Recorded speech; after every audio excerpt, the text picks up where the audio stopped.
Today's a big day at St. Simon and Jude, and joining us on SSJ at Home this morning is Father Pat to tell us all about the beginning of the last season of the year of communion and our 40 days of apostleship. Morning, Father.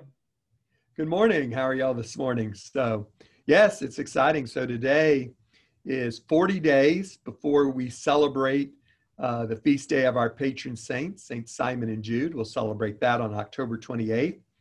So today, September 18th, marks 40 days before that celebration. And we really want to mark these 40 days with a celebration throughout the 40 days. Right? 40 days has such a big meaning in the church, in Scripture, right? We have the 40 days of Lent, which is patterned after Jesus's 40 days being tempted in the desert. Of course, there were 40 days between the resurrection and the ascension. And throughout the Old Testament, the 40 plays prominence. Moses was in Egypt for 40 years, and then it was 40 years in the desert, wandering in the desert as they went to the promised land. So 40 plays an important role.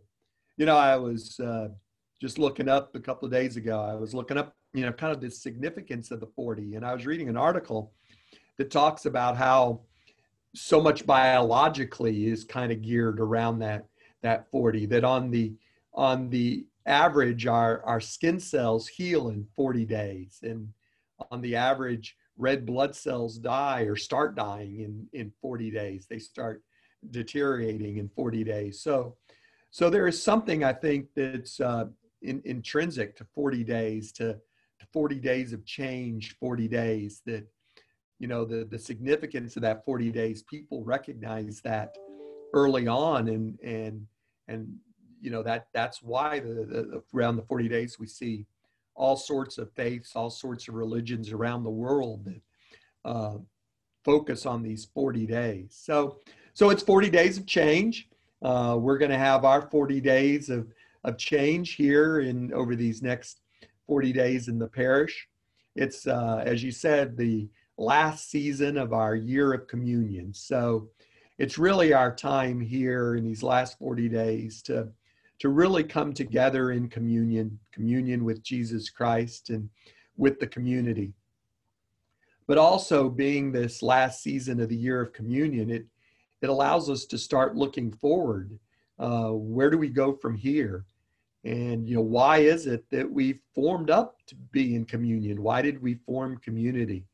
And that's where, the whole reason for us being in community is so that we can grow together and then go forth and proclaim the good news. And so that's why we've adopted as our title for these 40 days of apostleship, growing together and going forth.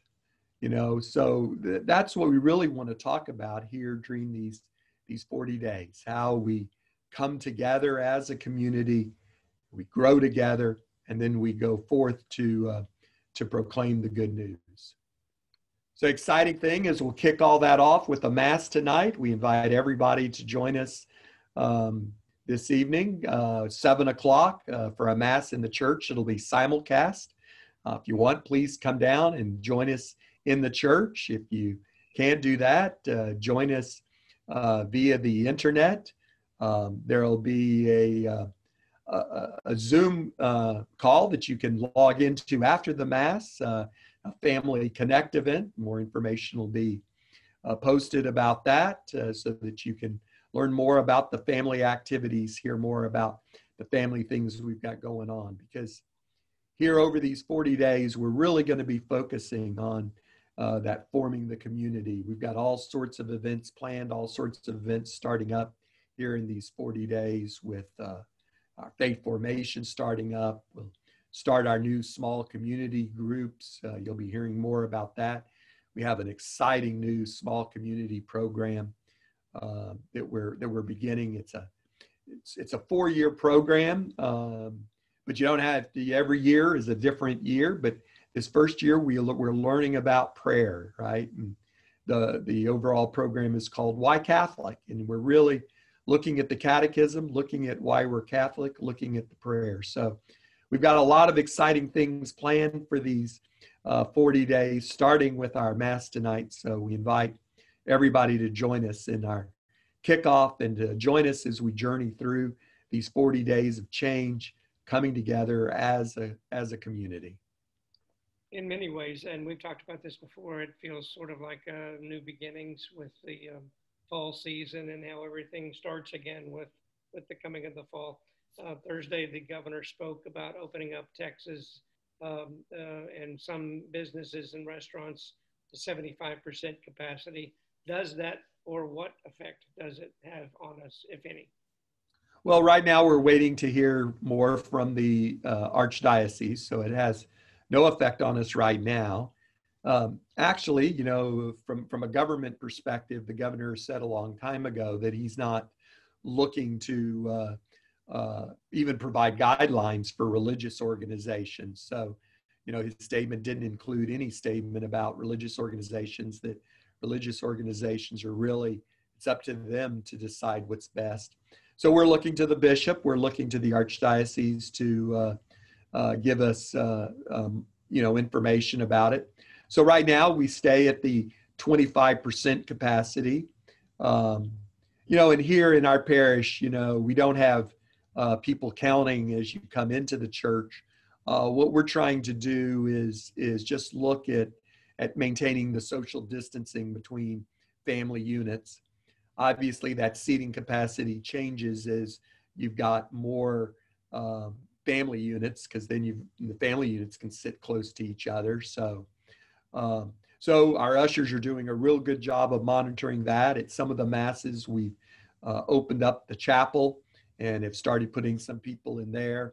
We've started discussions about what we'll do if we start exceeding capacity. We'll have some sort of overflow mass so that we can accommodate the people, or at least continue to accommodate the people with social distancing.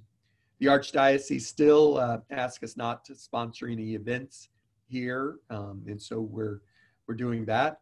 Although we're you know, having some drive-by experience. In fact, this weekend we'll have the kickoff for our faith formation Sunday afternoon, 4 o'clock, with a drive-by experience, a drive-by trivia. So all the faith formation families are invited to drive by, pick up supplies, and participate in that. It'll also be an opportunity for us to pass out small community resources. So we're inviting all of our small communities to come by and pick up things. So we keep looking at ways like that you know, we can continue to come together in different creative ways. But right now we're limited to just liturgical events, mass, sacrament kind of things, and making sure that we maintain social distancing during those events.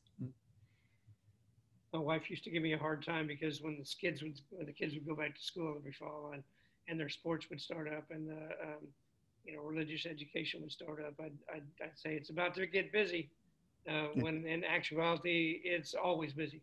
And it's always busy. But there is, you know, but it's true. You know, there's a lot of activities. You know, it's really great the way this, and each day is going to be kind of. I was just reading an article where a number of the bishops in Ireland were talking about how they were so afraid that people were leaving the church during this pandemic, and so you know, we really hope here that people will continue to grow in their faith during this period, and you know, when this is all over, everybody will come streaming back to church, and that everybody kind of stays with us here as we find new creative ways to continue to grow in our faith. Well, Pat, thanks for your time as always, and we'll talk to you again come Monday. All right. Right. Bye-bye.